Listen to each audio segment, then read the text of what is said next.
வணக்கம். இன்னைக்கு நாம ஆழமா பார்க்க போறது ஓஷோவோட பியாண்ட் என்லைட்டன்மெண்ட் சொற்பொழிவு தொடர்ல இருந்து 12வது ஆடியோவ. ம், இதுல ஒருத்தரோட ஆன்மீக பயணம், அதுல இருக்கிற 3 முக்கியமான கட்டங்களை பத்தி ஓஷோ பேசுறார். ஆமா. வெறும் அறிவு தேடுற ஒரு மாணவனா ஆரம்பிச்சு கடைசியில குருவோட ஒன்றிணையும் ஒரு பக்தனா மாறுற அந்த பெரிய மாற்றத்தை தான் நாம இன்னைக்கு அலச போறோம். கரெக்ட். இந்த முழு உரையாடலோட மையமே, அதாவது அறிவுக்கும் உண்மையான அறிதலுக்கும் உள்ள வித்தியாசம்தான். நாலேஜ்க்கும் நோயிங்க்கும் உள்ள வித்தியாசம். சரியா சொன்னீங்க. வெறும் தகவல்களை சேகரிக்கிறதுக்கும் அதை நேரடியா அனுபவிச்சு உணர்றதுக்கும் நடுவுல ஒரு பெரிய பயணம் இருக்கு. ஆமா. ஓஷோ சொல்ற கதைகளும் பார்வைகளும் நம்மள நாம பார்க்குற விதத்தையே மாத்தக்கூடிய சக்தி அதுக்கு இருக்கு. சரி, அப்போ ஆரம்பிக்கலாம். ஓஷோ சொல்ற அந்த 3 விதமான தீட்சைகள், இனிஷியேஷன்ஸ். அதுல முதல் நிலை மாணவன். மாணவன். யார் இந்த மாணவன்? அவனுக்குள்ள நிறைய கேள்விகள் இருக்கு, அறிவை தேடணும்னு ஒரு ஆசை இருக்கு. ஆனா ஆனா உண்மையான தேடல் ஒரு தாகம் இல்லைன்னு ஓஷோ சொல்றார். ஆமா, அவன் மனசு ஒரு ஒரு சூப்பர் கம்ப்யூட்டர் மாதிரி. தகவல்களை சேகரிச்சுக்கிட்டே இருக்கும். இதுக்கு அவர் சொல்ற ஒரு நிஜ வாழ்க்கை கதை இருக்கு. ரொம்ப ஆச்சரியமா இருக்கும். அந்த ராஜபுத்திரத்து கிராமவாசி கதை தானே? அதேதான். அவருக்கு படிக்க எழுத தெரியாது, தாய்மொழியை தவிர வேற எதுவும் தெரியாது. ஆனா ஒரு அசாதாரணமான நினைவாற்றல். ஆமா, அவரை சோதிக்க 30 அழகழகு மொழிகள் பேசுற 30 அறிஞர்கள் வராங்க. ம் ஒவ்வொருத்தரும் அவங்கவங்க மொழியில ஒரு வார்த்தையோட முதல் வார்த்தையை மட்டும் சொல்றாங்க. ஆமா, இவர் ஒவ்வொருத்தர்கிட்டயும் போய் அந்த முதல் வார்த்தையை கேட்டுக்கிறார். இதுக்கு நடுவுல அவரை குழப்புறதுக்காக ஒரு பெரிய மணிய வேற அடிக்கிறாங்க. ஆனா சுவாரஸ்யம் என்னன்னா, அந்த அறிஞர்களுக்கே அவங்க சொன்ன முதல் வார்த்தை என்னன்னு மறந்து போகுது. அப்படியா? ஆமா, அவங்க பேப்பர்ல எழுதி வச்சுதான் அடுத்த வார்த்தையை சொல்றாங்க. ஆனா இந்த கிராமத்துக்காரர் எந்த குறிப்பும் இல்லாம 30 வாக்கியங்களையும் 30 மொழிகள்ல ஒரு பிழை கூட இல்லாம அப்படியே ஒப்பிச்சிட்டாரு. யோசிச்சு பாருங்க, அவருக்கு அந்த மொழிகளோட அர்த்தம் கூட தெரியாது. அதுதான். ஆனா இங்கதான் ஒரு ட்விஸ்ட் வருது. என்ன அது? அந்த கிராமத்து மக்கள் அவரை அறிவாளி முட்டாள்னு கூப்பிட்டதா ஓஷோ சொல்றாரு. அறிவாளி முட்டாளா? ஏனா? ஏன்னா இந்த அபாரமான நினைவாற்றல் இருந்தும் அவரால வாழ்க்கையோட சின்ன சின்ன பிரச்சனைகளை கூட தீர்க்க முடியல. ஓஹோ. இதுதான் ஓஷோ சொல்ற மாணவன் நிலை.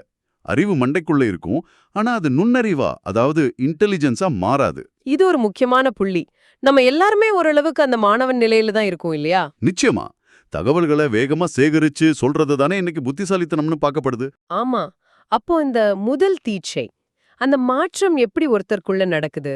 மாணவன் எப்போ சீடன் ஆக்குறான்? ஓஷோ சொல்றார், ஒரு குருவின் வலையில மாணவன் சிக்கும்போது இது நடக்குதுன்னு. குருவோட வலையிலா? ஆமா, இங்க குருங்கிறது வெறும் பாடம் சொல்லிக் கொடுக்கிற வாத்தியார் இல்ல, அவர் தன் அனுபவத்தையே பகிர்ந்துக்கிற ஒருத்தர். சரி. குரு கூட இருக்கும்போதுதான் சும்மா கேள்வி கேட்கறதுக்கும் உண்மையாவே ஒரு தாகத்தோட தேடுறதுக்கும் உள்ள வித்தியாசம் அந்த மாணவனுக்கு புரிய ஆரம்பிக்குது. இதுக்கு ஓஷோ ஒரு அருமையான உதாரணம் சொல்றார். தாகமா இருக்கிறவன் கிட்ட போய் H2Oன்னு சொன்னா அவன் தாகம் தீராது. ஆமா, அவனுக்கு தேவை உண்மையான தண்ணி. கரெக்ட். அந்த மாதிரி வெறும் வார்த்தைகளும் தத்துவங்களும் பத்தாது, நேரடி அனுபவம் வேணும்னு ஒருத்தன் உணர்ற நொடியில மாணவன் செத்து சீடன் பிறக்கிறான். இதுதான் முதல் டீச்சை. ஆமா, இப்போ சீடனோட கவனம் முழுசா மாறுது. வெளியுலகத்தை பத்தி தெரிஞ்சுக்கிறத விட்டுட்டு நான் யாருன்னு தனக்குள்ள தேட ஆரம்பிக்கிறான். ஆனா இதுவும் பயணத்தோட முடிவில்லைன்னு ஓஷோ சொல்றார். இங்கேயும் ஒரு புதுவிதமான அகந்தை உருவாகலாம். நான் ஞானமடையணும் அப்படிங்கிற மாதிரி. அப்போ அடுத்த கட்டமான பக்தன் நிலை எப்படிப்பட்டது? அது எப்படி இந்த அகந்தையை தாண்டி போகுது? சீடன் குருவை ஒரு வழியா, ஒரு கருவியா பார்க்கறான்.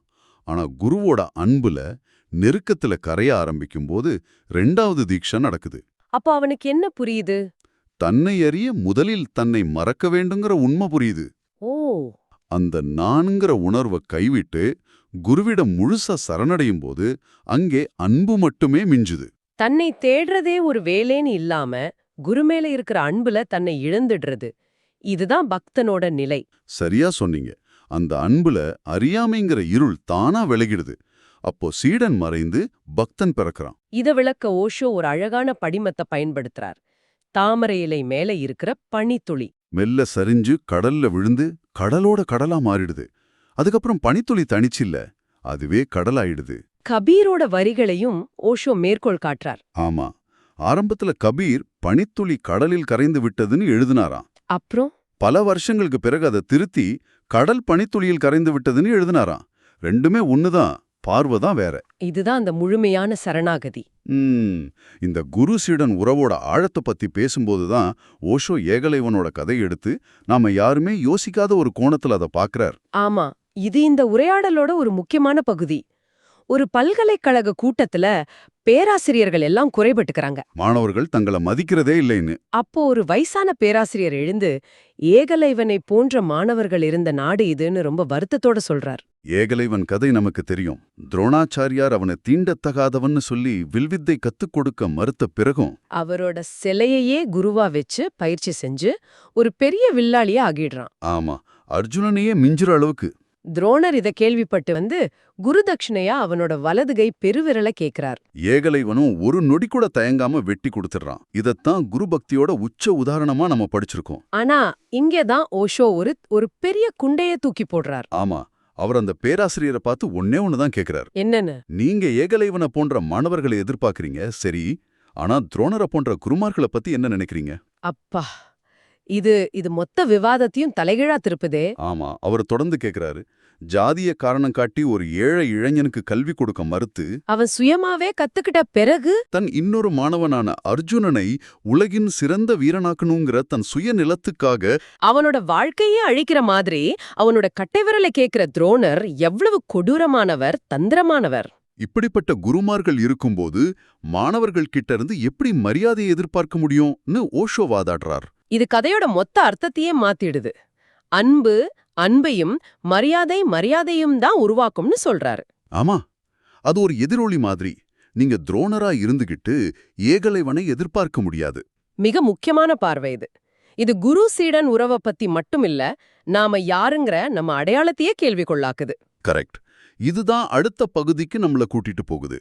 சமூகம் நமக்கு கொடுத்த ஆளுமைக்கும் நம்மளோட உண்மையான தனித்துவத்துக்கும் உள்ள போராட்டம். உரையாடல்ல ஒருத்தர் ஓஷோ கிட்ட கேக்குறார், நான் உங்கள் அருகில் வரும்போது நான் என்று நினைக்கும் என் ஆளுமை கரைந்து போவது போல் உணர்கிறேன், இது என்ன? அதுக்கு ஓஷோ, பயப்படாதீங்க, நடக்க வேண்டியதுதான் நடக்குதுன்னு சொல்றார். அவர் சொல்ற ஆளுமைங்கிறது ஒரு முகமூடி, பர்சனாலிட்டி. ஆமா, நீங்க ஆபீஸ்ல ஒரு மாதிரி இருப்பீங்க, நண்பர்கள் கிட்ட ஒரு மாதிரி, வீட்ல வேற மாதிரி. உண்மைதான். இதுல எது நீங்க? இந்த ஆளுமைங்கிறது கவலைகள், துயரங்கள், பயங்கள், இதோட தொகுப்பு. அது ஒரு நரகம் மாதிரி. அதை இழக்கிறதுக்கு ஏன் பயப்படணும்னு கேக்குறார். ஆனா நம்ம அடையாளம் போகுதேன்னு ஒரு பயம் வருமே, நான் இல்லன்னா அப்புறம் நான் யாரு? இங்கதான் ஓஷோ ஆளுமைக்கும் தனித்துவத்துக்கும் உள்ள வித்தியாசத்தை அழகா விளக்குறார். எப்படின்னா, ஆளுமைங்கிறது உங்க இன்ஸ்டாகிராம் ப்ரொஃபைல் மாதிரி, மத்தவங்களுக்காக நீங்க காட்டுற முகம். ஆனா தனித்துவங்கிறது உங்க உண்மையான இயல்பு, பிறப்புரிமைன்னு சொல்றாரு. ஆமா, ஆளுமை கரையும் போது உங்க தனித்துவம் வெளிப்படும். நீங்க மறையல, உண்மையா பிறக்கிறீங்கன்னு சொல்றார். இத விளக்க அவர் தம் வாழ்க்கையில நடந்த ஒரு சம்பவத்தை சொல்றார். அவரோட தாத்தா இறந்த நிகழ்வு. ஆமா, ஓஷோவும் அவரோட தாத்தாவும் ரொம்ப நெருங்கமா இருந்திருக்காங்க. தாத்தா இறந்தப்போ வீட்ல எல்லாரும் அழுது புலம்பிட்டு இருந்திருக்காங்க. ஆனா ஓஷோ என்ன பண்ணிருக்காருன்னா, நேரா கடைக்கு போய் இனிப்பு வாங்கிட்டு வந்து எல்லாருக்கும் கொடுத்திருக்கார். வாவ், ஒரு மரண வீட்ல ஸ்வீட் குடுக்கறது, அதுக்கு எவ்வளவு தைரியம் வேணும்? எல்லாரும் அதிர்ச்சியா இருப்பாங்களே. நிச்சயமா. குடும்பத்துல உள்ளவங்க எல்லாம் கோவப்பட்டிருக்காங்க. அப்போ ஓஷோ சொன்னாரா, என்ன சொன்னார்? நீங்க எல்லாரும் வெளிப்படையா அழற மாதிரி நடிக்கிறீங்க, ஆனா உள்ளுக்குள்ள நிம்மதியா உணர்றீங்க. நான் ஒருத்தன்தான் உண்மையா துக்கப்படுறேன். ஏன் தாத்தா ஒரு நல்ல வாழ்க்கைய வாழ்ந்து முடிச்சு சொர்க்கத்துக்கு போயிருக்கார், அத கொண்டாட வேண்டாமா கேட்டாராம். அவர் எல்லாரோட சமூக முகமூடியையும் கிழிச்செறிஞ்சிருக்கார். அதேதான், இந்த சமுதாயத்துக்காக நாம போடுற வேஷங்களை, இந்த ஆளுமையை கைவிடும் போதுதான் நம்மளோட உண்மையான தனித்துவம் வெளிப்படும். அதுக்கு பயப்பட தேவையில்லை. இது ரொம்ப சக்தி வாய்ந்த செய்தி. நாம போடுற முகமூடிகளை கழட்ட ஆரம்பிக்கும்போது நமக்குள்ள நாம விரும்பாத சில விஷயங்களும் வெளியே வரலாம், நம்மளோட இருண்ட பக்கம். ஆமா, இதுதான் உரையாடலோட கடைசி பகுதிக்கு நம்மள கொண்டு வருது. ஒருத்தர் கேக்குறாரு, ஏன் என் கேள்விகள் ஏன் இருண்ட பக்கத்தை மட்டுமே பிரதிபலிக்கின்றன? இது நம்ம எல்லாருக்குள்ளயும் இருக்கிற ஒரு போராட்டம் தானே. ஆமா, இதுக்கு ஓஷோ சொல்ற ஒரே தீர்வு தீர்ப்பு சொல்றத நிறுத்துறது, ஜட்ஜிங். ஆமா, நாம எப்போ ஒன்னு நல்லது இன்னொன்னு கெட்டதுன்னு முத்திர குத்த ஆரம்பிக்கிறோமோ அப்பவே கெட்டதுன்னு நாம நினைக்கிற விஷயங்களை அடக்க ஆரம்பிச்சுடுறோம். இது நம்மள ரெண்டா பிளந்துடுது. இதை விளக்க ஓஷோ அந்த ரோஜா செடி உதாரணத்தை கையாள்றாரு. கரெக்ட். ஒரு ரோஜா செடி அதுல இருக்கிற முட்களை வெறுக்க ஆரம்பிச்சா என்ன ஆகும்? அதோட சக்தி முழுவதும் அந்த முட்களை அடக்கிறதுலயே வீணாயிடும். அழகான ரோஜா பூக்கள் பூக்காது. ஆனா உண்மை என்னன்னா அந்த முட்கள் தான் அந்த ரோஜாக்களோட பாதுகாவலர்கள். ரெண்டும் ஒரே செடியோட பகுதிகள். அதுபோல நம்ம கிட்ட உள்ள இருளும் ஒளியும் நம்மளோட பகுதிகள். ஆமா, ஒன்னு அடக்கினா இன்னொன்னு மலராது. ஆனா இந்த இருண்ட பக்கத்தை, கோபம், பொறாமை, இதையெல்லாம் எப்படி ஏத்துக்கிறது? அது தப்பு தானே? ஓஷோ இன்னொரு படி மேல போய் வாழ்க்கைங்கிறது முரண்பாடுகளோட தொகுப்புன்னு சொல்றார். இங்கதான் அவர் ஒரு ரொம்ப சர்ச்சையான கருத்து சொல்றார். என்ன அது? கடவுளும் சாத்தானும் ஒரு பெரிய கூட்டணியில இருக்காங்க. ஒரு நிமிஷம். கடவுளும் சாத்தானும் கூட்டாளிகளா? ஆமா, அவர் சொல்றார், ஏதேன் தோட்டத்துல ஆதாமையும் ஏவாளையும் அறிவின் கனியை சாப்பிட தூண்டியது சாத்தான் தான். அந்த முதல் கீழ்ப்படியாமை. ஆமா, அந்த முதல் புரட்சி நடக்கலன்னா இந்த உலகம் இவ்வளோ கதிசீலமாக இருந்திருக்காது. மனிதன் விலங்குகளைப் போலவே இருந்திருப்பான். அதாவது சாத்தானோட அந்த இல்லைங்கிற மறுப்பு தான் மனித உணர்வோட வளர்ச்சிக்கு முதல் படியா இருந்துச்சுன்னு சொல்றார். சரியா சொன்னீங்க. அதனால நல்லது கெட்டதுன்னு பிரிச்சு வாழ்க்கையோட ஒரு பாதியை மட்டும் வாழ முயற்சி பண்ணாதீங்க. வாழ்க்கைய அதன் முழுமையோட வாழுங்க. ஆமா, முட்களையும் ரோஜாக்களையும் ஒரு சேர ஏத்துக்கோங்க. அந்த முழுமை நல்லது கெட்டது ரெண்டுக்கும் அப்பாற்பட்டது. அப்போ அந்த கேள்வி கேட்டவரோட கேள்விகள் இருண்ட பக்கத்திலிருந்து வரதுக்கு என்ன காரணம்? ஓஷோ சொல்றார், நீங்க உங்க பிரகாசமான பக்கத்தை, உங்க நல்ல முகத்தை ரொம்ப நாளா சமூகத்துக்கு காட்டி காட்டி சோர்வடைஞ்சிட்டீங்க. ஓஹோ. இப்போ இவ்ளோ நாளா நீங்க அடக்கி வச்சிருந்த பகுதி வெளியே வர துடிக்குது. அத தீர்ப்பு சொல்லாம அது என்ன சொல்ல வருதுன்னு கவனிச்சா நீங்க முழுமை அடைவீங்க. ஒரு முழுமையான மனிதனா மாறுவீங்க. ஆமா.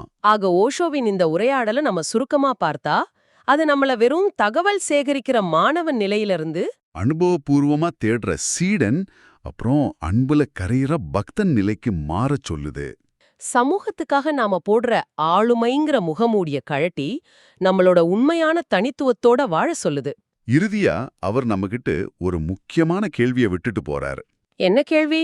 நாம நம்ம வாழ்க்கைய நல்லது கெட்டதுன்னு தீர்ப்பு சொல்றத நிறுத்திட்டு அதோட எல்லா முரண்பாடுகளோடையும் அதோட முழுமையில வாழ தயாரா இருக்கிறோமா?